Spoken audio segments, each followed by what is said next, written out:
नमस्कार। जी files big debate में आप सबका स्वागत है। आज हम चर्चा कर रहे हैं गॉड्स ऑन कंट्री, ईश्वर का देश, प्रभु का देश, यानी कि केरल राज्य की राजनीति पर चर्चा करेंगे आज हम। केरल राज्य बहुत छोटा राज्य है। लोग कहते हैं, हालांकि पंजाबी में कहते हैं कि जे लाहौर नहीं वेख्या और जन्मिया नहीं। मैं पंजाब बहुत घूमा हूं और केरल भी घूमा हूं, लेकिन मैं आज उस बात को थोड़ा सुधार दूं। जिस भी भारतीय ने केरल नहीं देखा, मुझे लगता है वो जन्मा ही नहीं। केरल देखना बहुत जरूरी है, न केवल उसकी खूबसूरती के लिए बल्कि वहां के लोगों के लिए, वहां की राजनीति के लिए। आज हम वहां की विधानसभा 140 विधानसभा की सीटों पर चुनाव हो रहा है, उसकी चर्चा में भाग लेंगे। हमारे साथ हमारे मेहमान हैं। मैं आपका परिचय करा दूं। हमारे साथ केरल से बहुत वरिष्ठ पत्रकार, जो कि हिंदू अखबार के डिप्टी एडिटर रहे हैं, गिरीश मेनन साहब हमारे साथ हैं। गिरीश जी, आपका स्वागत है हमारे इस कार्यक्रम में।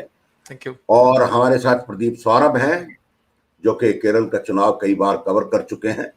और हमारे साथ सुभब्रता भट्टाचार्य हैं, जो कि संडे मैगजीन के एडिटर रहे हैं, हिंदुस्तान टाइम्स के एडिटर रहे हैं और बहुत एक लंबा अनुभव लिए हुए हैं। प्रदीप जी लेखक हैं, उनका एक अभी उपन्यास आया है ब्लाइंड स्ट्रीट, और कई उपन्यास लिख चुके हैं। गिरीश जी, we will discuss the issue from you. What is the ground scenario right now? How you feel? How the 140 constituencies in the state of Kerala will behave? And what is going to be the focus in this election particularly? The very important, significant aspect of elections in Kerala this time is that the CPM under the Chief Minister Pinarayi Vijayan is making a strong bid to come back to power, and that's what they're working towards. While the Congress, on the basis of its strong victory during the Lok Sabha elections in 2019, is making also hoping to be there and recapture power in Kerala. In between, you have the BJP with strong ambitions, hoping to make big breakthrough in a few constituencies in an incremental manner, and try to disrupt this entire LDF, UDF, circle that has been going on for more than 2 to 3 decades in Kerala. So that's what the scenario is there. BJP is very strongly in the picture, and they hope to make some inroads into some of the constituencies and also eat into some of Congress party's votes. So this is the general scenario you have on the eve of the closure of nominations. You have, it's going to be closed tomorrow. So this is the general picture you have in Kerala. No, that's all right. But you see, people particularly stick to the two parties there in the state. Either sometime the LDF is there, sometime UDF is there. And see, Karunakarn has served for a very, very long time. And there are many, the Oman Chandi has served the state for a long time. And their AK Antony was also the chief minister there. So it is basically, it appears the people are, general impression goes, here in Delhi, sitting in Delhi, it's basically a left-oriented state, which will go with the left. But it is not so. What do you say? No, you should have a historical perspective to that. You should understand that Kerala's politics is totally different from what it has been nationally. Going back to the 70s, Kerala was perhaps the first state to go in for a coalition government. At a time when the Congress never even wanted to accept the fact of life of a coalition government, Kerala had witnessed a coalition government emerging in the early 70s. So in many ways, Kerala is totally different, and some of it is because of its slight historical reasons. The social reform movement which took place during the freedom struggle, you had a lot of communities, all the backward communities being socially and educationally and economically empowered. You had the social reform movement under Sri Narayana Guru, strongly bringing up backward class, people belonging to the backward class in the Hindu community. Then we had the Christian missionaries also contributing towards education, setting up large number of schools and colleges and all that. So these are all things later on. You find that in electoral politics, there are communities which have emerged very strong players in politics. And you find that most of the political parties are also organized around this. You have the Indian Union Muslim League, which is, strong in Malabar area, the northern Kerala. And they too have a historical history behind. Because when the elections were conducted during pre-independence era also, Muslim League had emerged very strong in those areas. So they are in at least about 10 to 15 constituencies, they are very strong. And 3 to 4 constituencies, they are very, in the sense that they can win those elections, those constituencies on their own. So that is the way. And if you come to South, you have the Kerala Congress, which has been representing the interest of the Christians. You have that in a very strong way they have there. Then we have the Communist Party, which is basically has its strong roots in Malabar, which was Malabar was part of the Madras presidency historically, before being merged into Kerala and forming a united state of Kerala.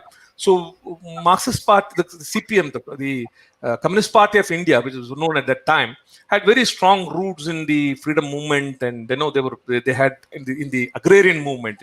They had a very important role to play. And this same agrarian movement we can see in parts of South also, where the Communist Party had very strong roots. But later on, as any Indian party, as you grow, you split, and you have different, approaches to politics. So you had a split in Kerala, and the CPM emerged very strong, stronger than the CPI, because Communist Party split into Communist Party of India and Communist Party of India Marxist with that bracket in it. So over a period of time, Marxist Party, because of its strong, presence in the industrial and agrarian movements, was able to grow roots in places like. But then, and you'll recollect that in 1957, the first communist government, elected government, came to power in Kerala.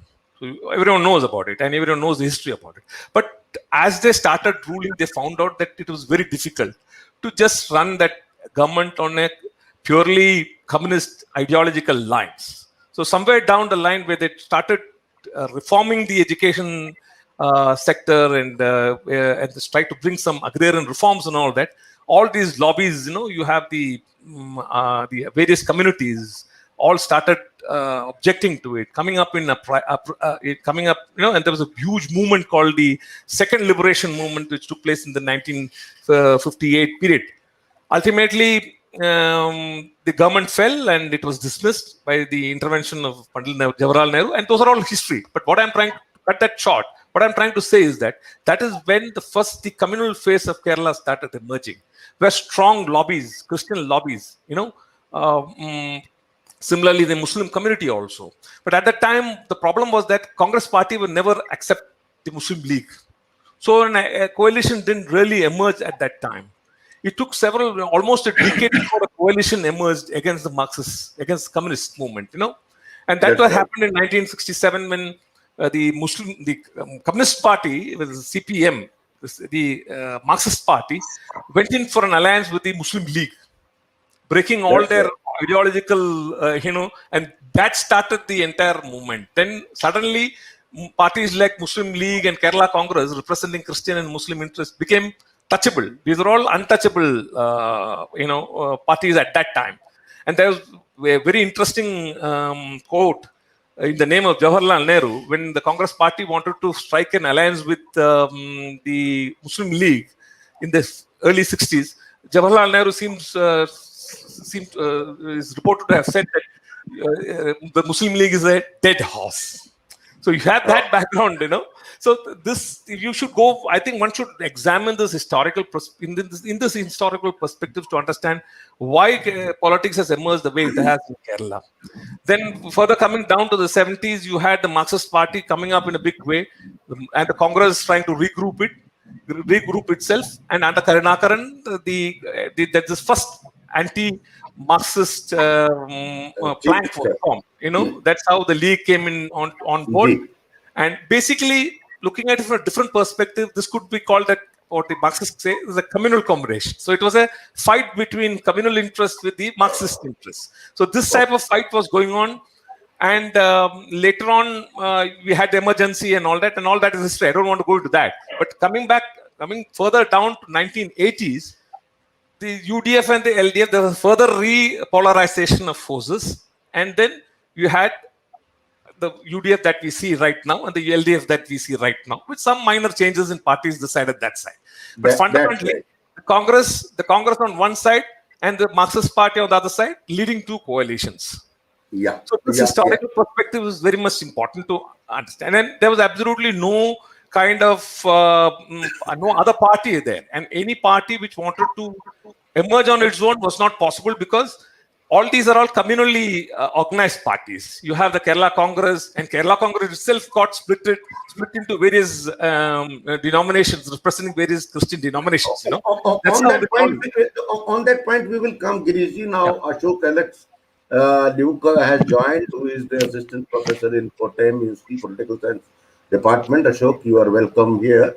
We were just discussing the dominance of the Congress and the left, why it is so, but we will further go in a different question, that why these one-man parties are so much there in the coalitions, like Money Congress, CPIML, even Devegowda is there, Sharad Pawar is there, Sharad Yadav is also there. What is so significant? I am not able to understand the one-man party shows there in Kerala. You're asking me the question? No, I am asking the show. Okay. Well, sir, what I understand is that, let me just start with the foundation of the Kerala Congress.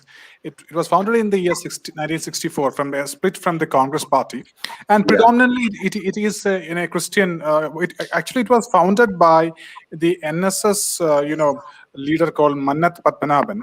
But later on, the Nayars and the Christians put together. But later on, it became a predominant Christian, party, in fact, and it has a huge presence in the central portion of Kerala, from especially in the place where I am teaching, in Kottayam, right? Okay. Right. So, and actually, it was founded maybe a few meters away from the place where I'm staying now, in Tirunakal Maidan. Okay, right. And what happened was that later on, there just like a few leaders, due to their personal interest, they engineered some split in the Kerala Congress fraction, and one the prominent person was Mr. Mani, K.M. Mani. Okay, and there was a stalwart of the Kerala Congress. His name was Mr. K.M. George. He passed away around, I think, in 78 or something like that. And from that point onwards, this person called K.M. Mani, who was the longest serving MLA in the history of Ashok, I am not discussing the individuals. I am discussing the phenomena of the splinter groups, which are dominance in every coalition, like whether it is LDF or whether it is UDF. UDF has also the splinter groups. LDF is also have the LDF has got the Sharad Pawar, the other parties, like Devegowda also is supporting the LDF, So why, what is this so much? Because the politics is so polarized. Either some people are with LDF or with UDF. But these splinter groups are playing a very prominent role in forming the government. Right. Can I answer that question? No, Ashok will reply, then I will come back to you. Yeah. Yeah, but the reason why, what I think is that because basically because these people have some the communal issue is also very important, because this as I was saying, this Kerala Congress, I mean, being a Christian predominant party, I think that gives that party a legitimacy in this particular constituency. So, I mean, in Kottayam especially. So, I think that is the reason why that is very predominant in the UDF. And with regarding to the LDF, I think what you were saying, sir, was what about the NCP, Devegowda, etc. That well, I think since since the other groups are always with the UDF, this parties should also have a some kind of a say. So they maybe because of that they have joined with the LDF. It's very contrasting because in the national level the NCP is with the Congress, but in Kerala the NCP is with the left. So it's all political opportunism. That's what I would like to say that. Now you have said, Pradeep ji, he has said that political opportunism is the one of the point where the splinter groups are joining one group or another. What do you say? आप क्या कहेंगे? No, there are actually two issues. One is that one you should understand. एक round में जरा प्रदीप सौरभ जी से बात करके और फिर सुबोधा से बात करके then I will come back to you. Pradeep ji आप बताएं. देखिए, केरला की अनिल पॉलिटिक्स को समझने के लिए जरूरी है कि इस बात को हम समझे कि जिस तरीके से तमिलनाडु के अंदर जो जातीय राजनीति होती है, छोटे छोटे समूह हैं, केरला के अंदर भी इसी तरह के जातीय समूह हैं जो कोई लाल झंडे के नाम पे, कोई सैफरन के नाम पे, कोई ग्रीन कलर के नाम से।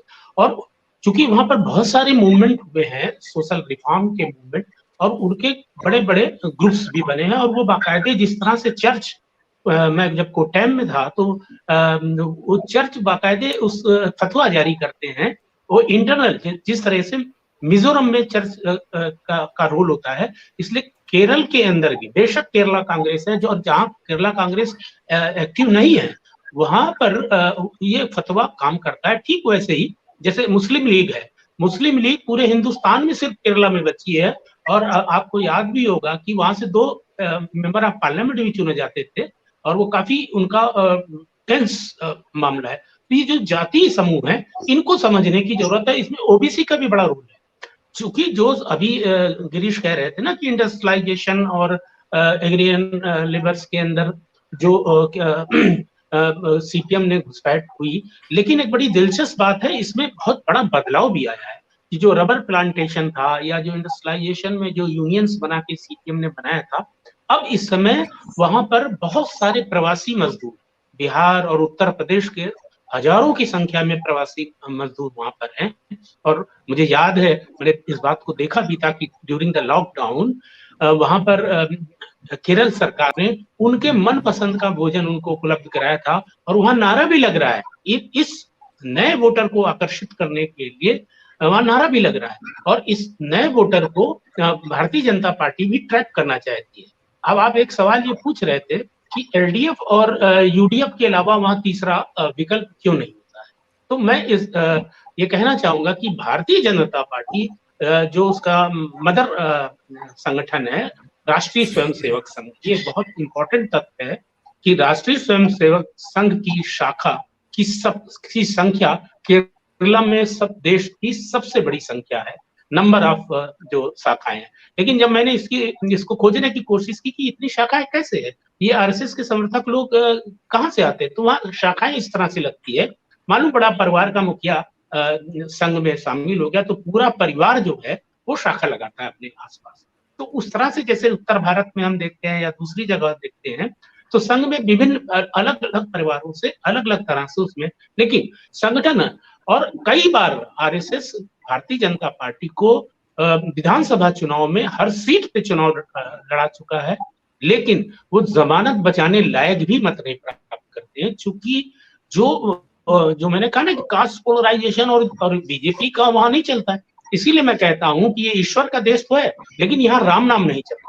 तो ये ईश्वर के देश में राम का नाम नहीं चलता है, और उसकी वजह यही है कि अलग अलग समूह के अलग अलग वेस्टर्न इंटरेस्ट हैं, उनके अपने देवी देवता, उनके अपने बिलीफ्स हैं, और भारतीय और राम उस तरह से वहां पर नहीं प्रवेश कर पा रहा है। इसलिए भारतीय जनता पार्टी क्या कहते हैं कि बेशक हो सकता है कि कुछ जगह हिट कर जाए, लेकिन प्रदीप जी मैं आपको बताऊं, भारतीय जनता पार्टी को BJP has got till now 10.6% vote, and surprisingly they are contesting on all 140 seats across the state, which is a big penetration. I know, मैंने तो पहले ही कहा कि पूरे विधानसभा में वो कितने बार ये चुनाव सभी सीटों में लड़ा चुके हैं, लेकिन जो वोट परसेंटेज है उनका 5% to 10% के बीच में मूव करता है। और वो वोट क्या कहते हैं कि बड़े पॉकेट्स के अंदर वो दूसरे कारणों से हो रहा है। और ये जो अब जो सीपीएम का भी जो जनाधार है, उससे भी लोग ऊब गए हैं। क्योंकि आप जाइए कि कोई छोटा सा शॉप भी है, उसके बाहर 4 आदमी खड़े, आपको मकान बदलना है, आप स्वयं सामान ले जाना चाहते हैं, लेकिन जो इलाके की यूनियन होगी आपको फोर्स करेगी कि आपको तो हमसे सामान ढुलवाना ही पड़ेगा, और अदरवाइज आप नहीं चाहते हैं तो आपको पैसा देना पड़ेगा। कितने ही मेरे दोस्त हैं, मेरे दोस्त मलयाला मनोरमा में हैं, उन्होंने ही मुझे इस बात को बताया कि क्या कहते हैं कि जब भी हमें घर शिफ्ट करना होता है तो ये फेसेस करना, और मैंने खुद देखा केरला कि 5 मजदूर लाल झंडा लेके खड़ा है। तो ये जो ये नया केरला है जी, नया केरला पे भी आएंगे, उस मुद्दे पे आएंगे। सुभब्रता भट्टाचार्य के पास जाते हैं। सुभोदा, you know the Congress party well and you understand the total psyche of the Congress party. Can you just guide us and tell us what is the lack of spirit which is lacking there in Kerala, and they are not able to focus and rejuvenate themselves as they should have been? It's an irony. Rahul Gandhi has adopted Kerala as his home PCC. He has rejected you. He has said that I won't go back to Amethi. And I'm Wayanad. Despite that, why? Because let's come to the basic thing, Sabrimala. On issue like Sabrimala, AICC has one stand, KPCC has another stand. Then there you see, as Girish will bear me out, the Congress after the split in 78, not 69, in 69 split, Congress did not have much of a presence in Kerala. They split, Congress S emerged as a major force. And if I may correct that, NCP is not doing opportunism. NCP's predecessor, Congress S, was always a part of the LDF. See, when Sharad Pawar merged his faction of Congress S with Congress I in 1986, at the time, a very significant faction led by KP Unnikrishnan, now he's ill and he lives in his almost retired life. They joined the LDF, and the Congress always had, just like NCP has 1 or 2 seats, Congress always had seats. And the Congress has so many factions. It has got the original Congress I faction. It has got Mr. Anthony broke away from Congress S to form his Congress A. So that Congress A faction is also there. Then, of course, Congress S remnant faction was already there. A number of people of Congress S have remained back with LDF, and LDF, I think, I'm not very sure if Girish will correct me, if till today both NCP and Congress, residual Congress as whatever was left after the 86 merger, are together in the LDF. And also coming to Indian Muslim League, the very name Indian Union Muslim League emanates the fact that in 1947, the Muslim League split. A Pakistan Muslim League was formed, and those who remained back in India, they named their party Indian Union Muslim League with ladder symbol. Basket ladder. Basket ladder becomes symbol. That party contested elections in Tamil Nadu, as well Madras, I'm sorry. Okay, and now they still remain. So it is this, and that's why Nehru was averse to Muslim League, because after all it was the residual part of the Muslim League that he has opposed all his life. So that's where things stand. Congress today has got. You see, I'm not putting any currency to Mr. Chako walking away. Mr. Chako was always part of Congress S, and he has gone back to his home. So I wouldn't like to say that it is a great damage to Congress. But Congress is split into various factions. You see, like Mr. Karunakaran's son, Muralidharan, he is a sitting MP, he has been sent back to contest an Namam election. You see, it's a very significant thing. Then Anil Antony has emerged as another hierarch in that state, Mr. A.K. Antony's son. So there are other factions. Earlier, Congress grew out of the student movement, as Girish pointed out. In fact, all the political movements, including KC Money and all this stuff, they're all ex-student in some hue or the other. But today, a new leadership is emerging. And of course, what Pradeep has pointed out is very significant. Today's Kerala is not the old Kerala. It has Pravasi, North Indians, even Bengalis are working there, Odiyas are working there, Assamese are working there. So you see, in the new India that we have, it is no longer a heterogeneous Kerala. Earlier, Kerala people used to go to the Gulf to get jobs. Now people from other parts of the country are going to Kerala to get jobs. So that's right. That's right, Subodha. That is a basically general scenario. But Girish ji, we are coming back to you. If you just tell us what we have discussed, basically the total demographic changes is taking place in Kerala, because the money order economy is there, and the people now go, having the influx from Bihar and UP and all that. But still, do you think what are the main issues right now in the Kerala election? Why does what is the worry of the CP and the Congress, that how the voter can be allured, how they can entice them? What is their plan? Now, elections issues basically will revolve around two or three main issues. One is the Subhabrata issue, like Shubho said. Subhabrata issue is going to figure in this election, and even today the debate was on, and with the chief minister while trying to project a persona of compromise, still maintains the same position. So on one hand, we have the LDF very strong on certain places, certain sectors, like, for example, managing the COVID, managing Nipah, and also what it did during the floods which affected Kerala. It's one of the major floods ever seen in in our generation's lifetime, kind of a flood. So they did very well in that. But in Kerala, that alone doesn't fetch you votes.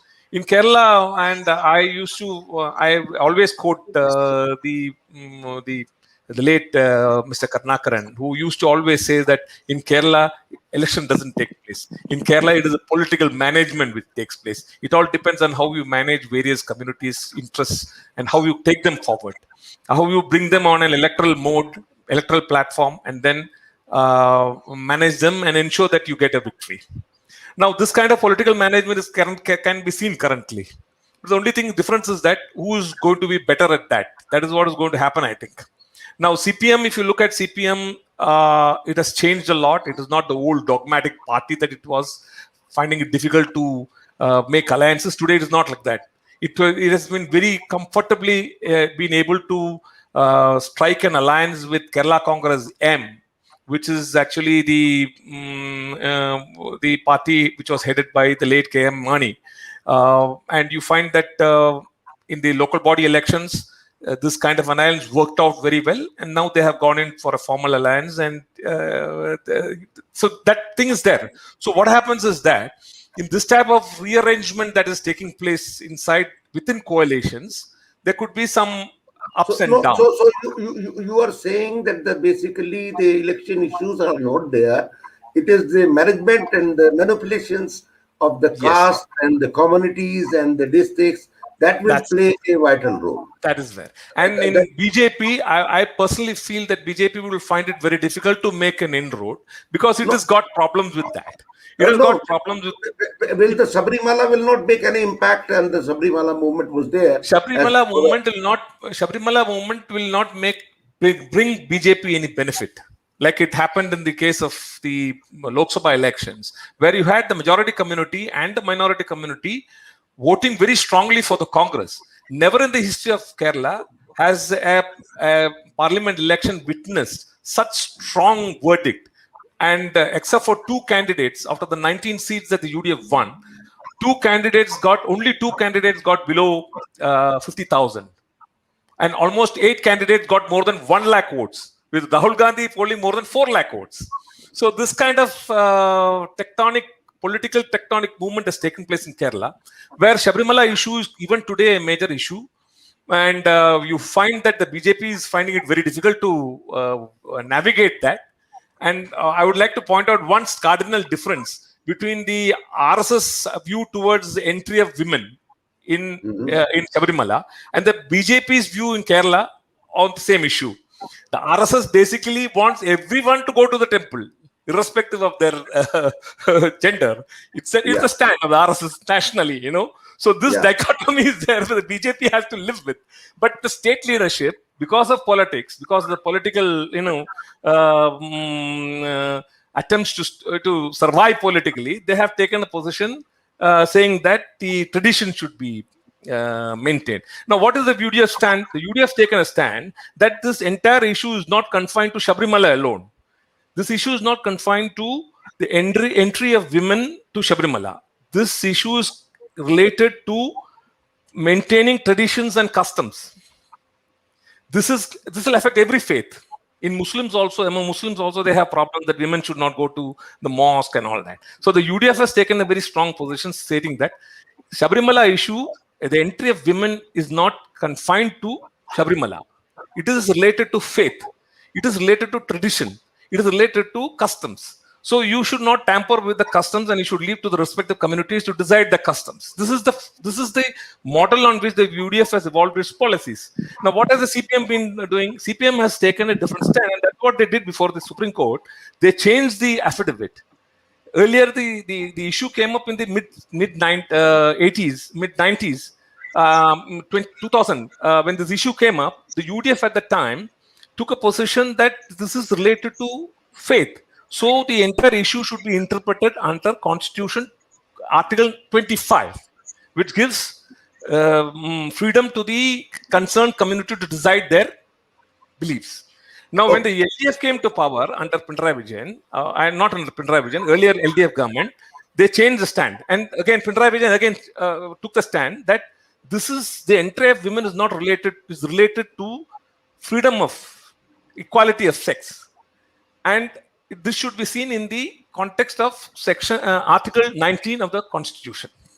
So obviously, when the Supreme Court considered this issue, it gave prominence because the entire argument was revolving around that. Anyway, so we are just shifting from VK Cherian has come, but before I move to VK Cherian, I'll just ask Ashokji. Ashokji, you tell me, as per your calculation, what should be the main thrust of this political parties? What do you see can be the election issue there and the Kerala right now? Well, the election issue regarding to the present moment. Let me be very frank with you, sir. The thing is that like Girish sir was saying, in 2019, when the verdict was coming, I thought Kerala will be the last bastion for the left. It will be eroding. It's just two years to come for the assembly elections. The COVID situation has changed everything. Good election management, good COVID management, everything had been done. And some, issues happened to the government with regarding to some corruption and some other things. But, the left was able to do a wonderful job, and it was able to recapture, its lost ground. So to your question, what I would say is that the LDF is trying to highlight its developments in spite of severe financial crisis and everything. It was being a mass cadre party. It is trying to make sure that the developments are felt at the bottom level with its own, with its own cadre system. But that is not the issue. What I wanted to know, I will go to the Cherian, VK Cherian, who has just joined us. And Mr. Cherian, you are most welcome. Can you tell from sitting in Delhi, how do you see Kerala election, and what do you feel the election issue is there for the common man? I'm sitting in Toronto, my flat. Oh my God! I didn't know about that. 1 week I've been traveling and I'm meeting senior people, including I just have a meeting with Adur Gopalakrishnan and came. And it's, of course, it's a different matter, but we just discussed many issues, including Sabrimala. So I'll say that LDF campaign is in full swing. They are ahead in campaign as far as advertisements, mass campaigns, things. But I'll say the issues are showing up because our friend Balashankar made a startling announcement 2 days back, saying that there is an understanding between CPM and BJP in Kerala to wriggle out of the gold smuggling case by helping BJP to win seats. That's why he was cut short, in his aspiration to be a candidate of the BJP. So that is, it's like letting the cat out of the bag, which the Congress have been always saying that. But this is coming from Balashankar, who is, he is part of the RSS think tank. So he's no mean guy in Delhi or in Kerala. They all know his position in the hierarchy of the party and ideology. So that is unnerved. I am sure the Congress is not going to let this to go on, because they will carry it forward. That's the mood I can find with Ramesh. I met him yesterday, and also Subhabrata is the Achilles heel of left in Delhi, in Kerala, because they took a lot of us feel they took an unrealistic, idealistic stand, and they will pay heavily for it. As I was just discussing with Adul, our old friend, that Subhabrata issue was one of the biggest traps RSS put to divide Kerala, and they have succeeded courtesy left, not the Congress didn't deal for it. In fact, I feel if Congress is coming back to power in Kerala this time, which nobody wants to believe, if they come back, it is because of Subhabrata issue. Because as a lot of comrades put it, comrades will vote for the party, but no comrade can force his wife and kids to vote for the party, especially when Subhabrata issue is hot.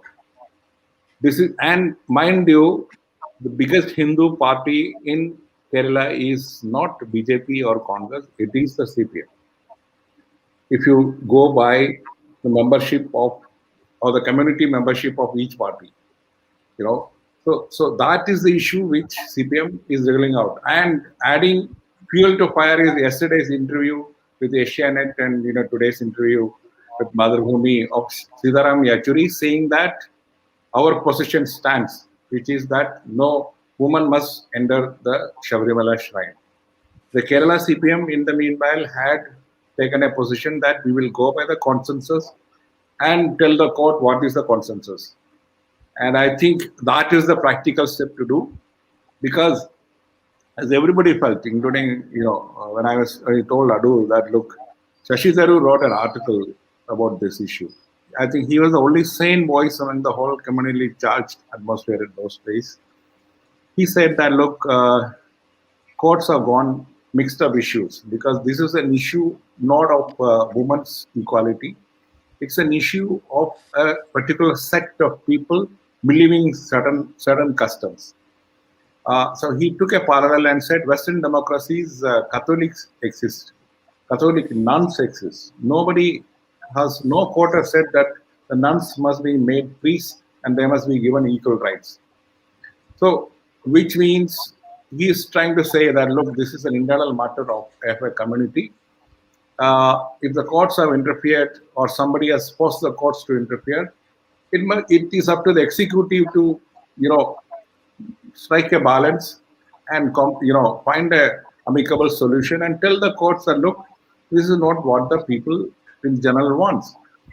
I think that's what the Congress has an upper hand, because they have already said that they are going to bring a law. And I'm surprised to see that comrades went health and shelter. So that's what happening in Kerala. So another 10 days, how this campaign, heats up is another issue. What Ashok said is correct. Cherian, thanks, but I will sum up the program with the Girish. According to the Cherian Saab, he is saying the Subhabrata will hover around in this election and will have an impact on the decision in the minds of the people. And ultimately ईश्वर के देश में ईश्वर का role बड़ा play करेगा। आप क्या कहेंगे? Definitely, I fully agree with that point, and that's what I was trying to stress on the relevant differences between the stand taken by the RSS, BJP, and the CPM. And like I said earlier, it is the Congress party which took a very clear-cut position, saying that whatever is related to Subhabrata, even though the Supreme Court verdict was directly in relation to Subhabrata, it also threw up a major issue in Kerala. That is whether faith, who should decide? Faith, traditions, and customs.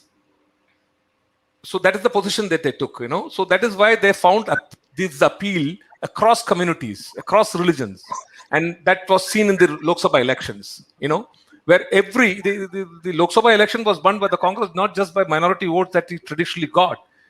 There was a massive Hindu polarization which took place. And unfortunately, the CPM was too deep into taking a very strong position, because after the Subhabrata issue came up, they had a renaissance movement parallelly trying to justify their positions, But that all failed. That failed in the face of the tremendous persuasive election results that took place, that came out in the Lok Sabha. Now, even today, the Chief Minister has tried to amend his position a bit.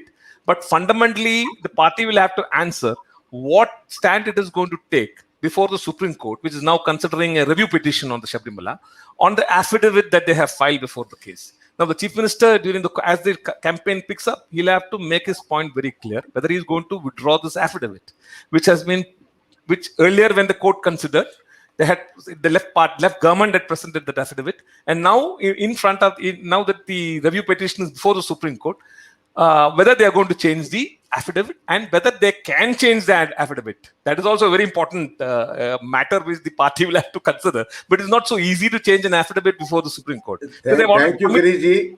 So nice of you. हमारा समय खत्म हो गया, अशोक जी.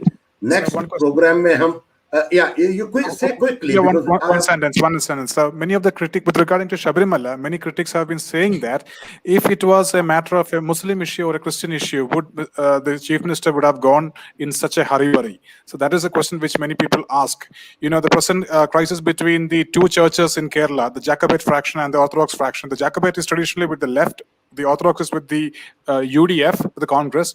But there is a verdict, but the government is going slow by that. So the BJP was able to catch the fish, because they say that since it was a Hindu issue, the government was able to go in a hurry. The government would not have gone in a hurry if it was a minority issue. So that is where they could make a lot of inroads into the minds of the people.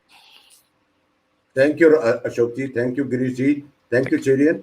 You made it a pleasure to be on your program. बहुत thank you. हम लोग अगले programme में विस्तार से बात करेंगे, लेकिन खूबसूरती देखिए, कहते हैं कि धर्म जो है एक अफीम है, और इस अफीम के आगे जब ये खा लेता है कोई आदमी, तो सारी बातें गौण हो जाती हैं, विकास के मुद्दे गौण हो जाते हैं, नेता गौण हो जाते हैं। अब अप्रैल 6 को जब ये चुनाव होगा, तो अब ये देखना है कि केरला का मतदाता धर्म की अफीम खा के वोट देता है या चुनाव के मुद्दों को नजर रख करके वोट देता है। देखेंगे, अगले प्रोग्राम में हम फिर मिलेंगे। धन्यवाद, नमस्कार, खुदा। Thank you, Subhabrata.